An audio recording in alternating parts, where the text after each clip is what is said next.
परीक्षा नहीं हुई, लेकिन आज नहीं तो कल होगी। ये कोरोना महामारी आज नहीं तो कल जरूर खत्म होगी। स्कूल कॉलेजेस कभी ना खुलें, ऐसा नहीं होगा। अभ्यास करते रहोगे तो कोई पछतावा नहीं होगा। कोरोना महामारी के चलते इस समय स्कूल और कॉलेजेस बंद पड़े हैं, जिसके चलते विद्यार्थियों में पढ़ाई के प्रति लापरवाही देखी जा रही है। इसी को देखते हुए मुंबई के एक स्कूल में हमारे पुराणों में लिखित एक कहानी सुनाई गई और विद्यार्थियों को इस कहानी के जरिए एक मैसेज दिया गया, एक सलाह दी गई। कहानी ये थी कि एक बार भगवान इंद्र किसानों से नाराज हो गए और उन्होंने घोषणा कर दी कि 12 साल तक बारिश नहीं होगी, आप फसलों को नहीं उगा पाएंगे। भगवान इंद्र से किसानों ने विनम्रता पूर्वक विनती की। किसानों की विनती को देखते हुए इंद्र ने बड़ी चालाकी से बारिश न होने का सारा श्रेय भगवान शिव के ऊपर डाल दिया और कहा कि बारिश तभी संभव है जब भगवान शिव अपना डमरू बजाएंगे। लेकिन इंद्रदेव भगवान शिव के साथ पहले ही गुप्त रूप से चर्चा कर चुके थे और उनसे किसानों के साथ सहमत नहीं होने के लिए भी अनुरोध कर चुके थे। जब किसान भगवान शिव के पास बारिश के लिए विनती करने के लिए गए तो उन्होंने भी कह दिया कि बारिश तभी होगी जब मैं 12 साल बाद अपना डमरू बजाऊंगा। निराश होकर वापस लौटते किसानों ने 12 साल तक इंतजार करने का फैसला किया। लेकिन उनमें से एक किसान वापस लौटकर नियमित रूप से अपना काम कर रहा था, खेती कर रहा था, यहाँ तक कि बीज भी बो रहा था। अन्य किसानों ने यह देखकर उस किसान का मजाक उड़ाना चालू कर दिया। कुछ किसानों ने उससे पूछा भी कि आप अपना समय और ऊर्जा क्यों बर्बाद कर रहे हैं, जबकि आप जानते हैं कि 12 साल तक बारिश नहीं होने वाली।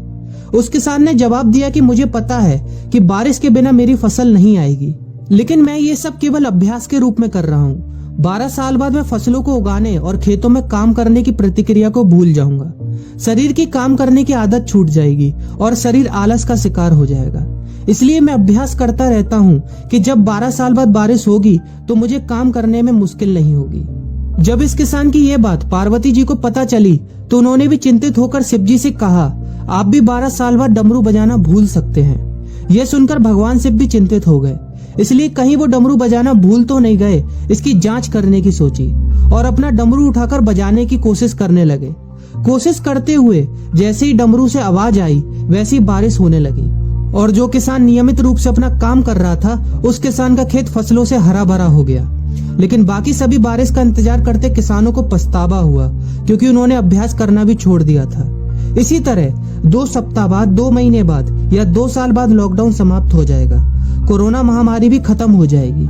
इसे घूरने या इस महामारी के खत्म होने तक का इंतजार करने से बेहतर है कि आप जिस कक्षा में हैं या जिस अगली कक्षा में जाने वाले हैं उसका अध्ययन करें। पुस्तकों का अध्ययन करके अपने कौशल को तेज करें। आपके पास जो ज्ञान है उसे और बढ़ाएं। इस समय का इस्तेमाल करें और ये सोचें कि आप और भी बेहतर कैसे कर सकते हैं, क्योंकि डमरू कभी भी बच सकता है। इसलिए अभ्यास करते रहें। अभ्यास ही गुणवत्ता का सार है। अभ्यास ही है जो आपको किसी भी क्षेत्र में पूर्ण बनाता है।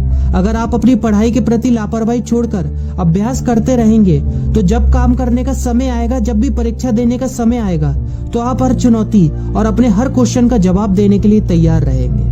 अपना ध्यान रखें और अपनों का ख्याल रखें, क्योंकि कोरोना भी गया नहीं है। घर पर ही रहने की कोशिश करें ताकि आप भी और अन्य भी सुरक्षित रहें और नियमित रूप से अभ्यास करते रहें, क्योंकि डमरू कभी भी बच सकता है। वीडियो अच्छी लगी हो तो वीडियो को लाइक और अपने फ्रेंड्स के साथ शेयर करना मत भूलिएगा। और अगर आप एक पेरेंट हैं तो आप भी अपने बच्चों के साथ इस वीडियो को शेयर करना मत भूलिएगा। डाउनलोड मौज।